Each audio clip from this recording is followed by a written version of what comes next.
a l'Hockey Lliga i l'equip femení va aconseguir la Copa de la Reina, el segon títol de la Copa de la Reina a Pamplona. Per parlar-ne d'aquest títol, d'aquesta victòria, tenim al plató del Nou TV a Raül Dobles, l'entrenador de l'equip. Bona nit, Raül. Bona nit. I també a Maria Ferron, la capitana de l'equip. Bona nit. Bona nit. Déu-n'hi-do, un altre èxit del Voltregà femení, i ja en són uns quants. És el segon títol de la Copa de la Reina, és així, oi? Qui comença, Maria? Suposo que contentíssimes. Sí, molt contentes, perquè és el segon any que hi participem, és el segon any que es disputa i l'hem pogut guanyar per segon cop. I això ja permet dir que, per exemple, el Voltregà és el millor equip de l'Estat sense que ningú ho posi en dubte? Un dels millors, sí, i ara mateix, si ens hem de regir pels títols, doncs sí. Raül hi està d'acord, suposo. Sí, efectivament, estic totalment d'acord. Com va anar això? A veure, els quarts de final tenien el Mataró, el van superar, potser amb algunes dificultats, després venia l'Arenys de Munt i a la final el Biesca de Gijón, que va ser una sorpresa. Comencem pels quarts de final? Bueno, els quarts de final es presentaven difícils. El Mataró ens l'hem trobat en Lliga i ha estat realment, doncs, a Sant Hipòlit vam empatar el partit de la Lliga Catalana i en principi era un duel bastant anivellat, amb dues grans porteres. El Mataró jugava molt bé a la defensa, la cuida molt i és difícil de marcar, havíem de tenir molta paciència, però els gols van venir ràpid i vam tenir la sort d'anar-nos al descans amb un empat que deixava el partit obert, però a la represa vam poder marcar un altre gol i ens va servir per passar l'eliminatòria, que realment va ser dura, va ser bastant difícil. Moisès, el Voltregà sí que va certificar que és un equip que és competitiu i davant dels rivals catalans també, no? Sí, perquè després dels quarts de finals, a les semifinals, us vau trobar un altre equip català, l'Arenys de Munt, que suposo que entre els dos catalans eren els dos rivals més durs que podíeu preveure. No sé si és així, si el plantejament era aquest a principi de competició. En aquest sentit vau tenir tota la mala sort que es podia tenir.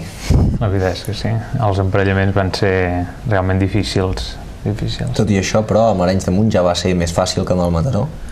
Sí, l'Arenys de Munt, la primera part van fer un gran joc. La veritat és que van fer grans partits aquest cap de setmana i vam poder marxar al descans quasi bé per dir amb el partit guanyat, no? I a la segona part va ser controlar una miqueta el joc de l'Arenys i esperar que acabés el partit. La veritat és que ens va sobtar, no? Ens esperàvem que ens posessin una miqueta més sobre les cordes, però realment ho van treure molt ben davant. I no sé si el fet d'haver superat precisament el Mataró, un rival tan dur i que esteu empatats a la Lliga, va ser també una confiança que us va permetre enfocar les semifinals amb les màximes garanties.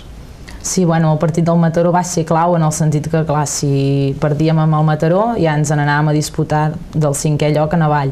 Llavors, clar, va ser com una injecció de moral forta i com que, a més, el joc que vam fer va estar força bé i ens sentíem segures a la pista, això va fer que després amb l'Arenys potser no sortir tant potser amb nervis i pressió, perquè a jugar i a disfrutar, i vam tenir sort que vam marcar de seguida. I ja a la final n'esperàveu més d'aquest Biescas de Gijón, perquè el resultat és molt contundent, 6-0. O bé la cosa no va ser tan fàcil com sembla i el partit va ser dur, perquè a la mitja part ja anàveu 6-0. Les impressions des de fora sembla que el partit va ser molt fàcil. Sobretot la Maria, que el va viure des de dins, no sé si n'opina el mateix. No crec que fos fàcil, però els gols van arribar molt ràpid i fins i tot nosaltres estàvem sorpreses de la mitja part, dir, ostres, és que anem 6-0. Però clar, també sabíem que elles en un moment, pots amb el hoquei pots fer 2 o 3 gols de seguida i llavors que el partit canviés. I vam intentar de defensar i d'aguantar el 6-0, perquè clar, era un gran resultat, però sí, una mica sí que ens va sobtar i suposo que nosaltres, com que havíem jugat 2 partits molt difícils i elles poder anaven més relaxades en aquest sentit, poder també hi va tenir alguna cosa a veure, no sé, va ser un partit una mica estrany.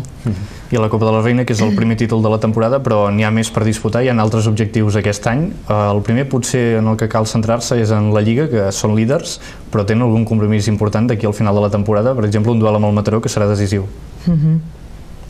Raül, ja l'han preparat bé aquest partit o encara estan assaborint el títol? Ara poder ens tocarà una mica assaborir el títol, però de totes maneres mirem endavant i tenim un partit difícil, a més a la pista del Mataró, que només ens val guanyar i com a molt empatar, però bueno, hem d'anar a guanyar per guanyar aquesta Lliga catalana. I a més aquesta és una temporada especial perquè també hi ha la cita del Campionat d'Europa de Clubs, que a més es disputa a Sant Hipòlit.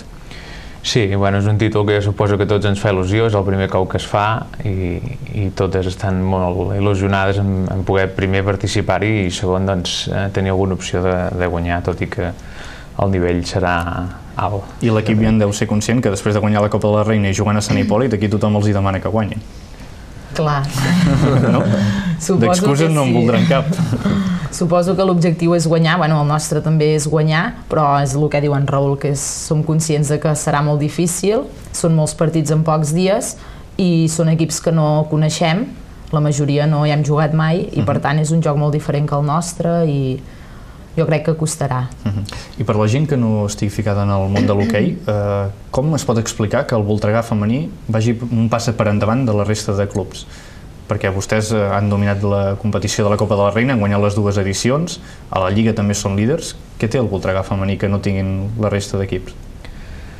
Jo, per part de tècnic, doncs realment hi ha jugadores realment excepcionals, bueno, han set internacionals quasi bé a la majoria de la plantilla i sobretot una gran diferència de l'hoquei femení al masculí és que la veritat la pinya del vestuari dona molt a la pista, no? I elles realment doncs la tenen, no? Funcionen tant a dins de la pista com a fora i jo penso que això és la clau d'aquest Sant Hipòlit, no? Diríem que aquesta temporada només hi ha hagut un punt negre, que és aquesta derrota davant del Vic, oi, a la Lliga, que no sé si els va caure molt o no. Aviam. La rivalitat sempre hi és, sigui en hoquei masculí o sigui en hoquei femení. Sí, el que passa que feia molt temps que no perdíem i érem conscients de que una derrota havia d'arribar més d'hora o més tard i va arribar doncs amb el Vic i bueno, jo crec que després del cop calent, no?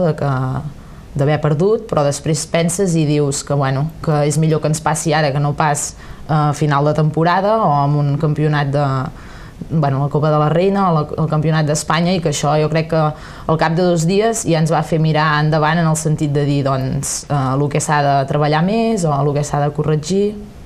Aprendre dels errors. Exacte. Molt bé, si els sembla, aquest cap de setmana va ser rodó per al Voltregà no només per al títol de la Copa de la Reina, sinó perquè el conjunt masculí també va certificar la seva permanència. En Moisès Aguilar va ser a Lloret aquest cap de setmana i va poder veure aquesta victòria per 0-4 del Voltregà a la pista del Lloret. Què ens en pots dir, Moisès? Doncs la veritat, Joan, és que les sensacions de l'equip van ser molt bones. Jo m'atreviria a dir que va ser una de les victòries més còmodes del Voltregà i sens dubte la més còmoda fora de casa. Un 0-4 que va ser bastant insòlid i que va arribar més bastant ràpid, sobretot un cop superat a la mitja part. Es van fer ràpid els 3 gols que certificaven el 0-4. El primer l'havia aconseguit a la primera part Fabricio Marimón, el fitxatge argentí, que va fer 2 gols, i el Lloret no es va veure capaç de reaccionar simplement i el resultat es va quedar doncs, com va quedar amb aquest 0-4 als principis de la segona part. Doncs amb aquesta victòria del Voltregà sumada als resultats dels rivals que van perdre tots, tant l'Alcoi com el Massanet com el Vigo, van certificar aquesta permanència del Voltregà, que suposo que també els deixa molt contents. Sí, un cap de setmana rodó. Han seguit la trajectòria del primer equip masculí aquesta temporada? Els han fet patir? Bueno, patir el club sempre pateix, no? Perquè, vulguis o no, Sant Hipòlit és més que un club i tots seguim des de prebenjamins fins a tot el base i fins al primer equip, no? I a tots ens importa i tots anem tot el dia amb el telèfon a veure què han fet, què n'han fet i la veritat és que ho han seguit i doncs a la Copa, doncs, quan vam acabar el partit tothom amb el telèfon a veure què feien, què no feien i bueno, contents, no? Doncs perquè havien guanyat a Lloret, la veritat és que satisfets. I Maria, el Voltregà masculí, el primer equip, que tenia un equip molt jove, no? Aquest any. Era difícil, no? Intentar afrontar aquesta temporada. Se sabia que passaria angúnies al primer equip, no? Bueno, se sabia, suposo que hi havia la possibilitat de que passés, perquè, clar, tothom era conscient doncs, que l'equip era molt jove i amb poca experiència amb l'hoquei lliga i, per tant, doncs, es podia pensar que podia passar això, no? Però bueno... Malgrat tot, final feliç per al Voltregà. Molt bé, doncs, Raül, Maria, moltes gràcies per acudir aquí al plató del Temps Afegit del Nou Televisió. Molta sort amb el que resta de temporada, tant a la Lliga com en aquest Campionat d'Europa de Clubs. Gràcies. I segur que en parlarem.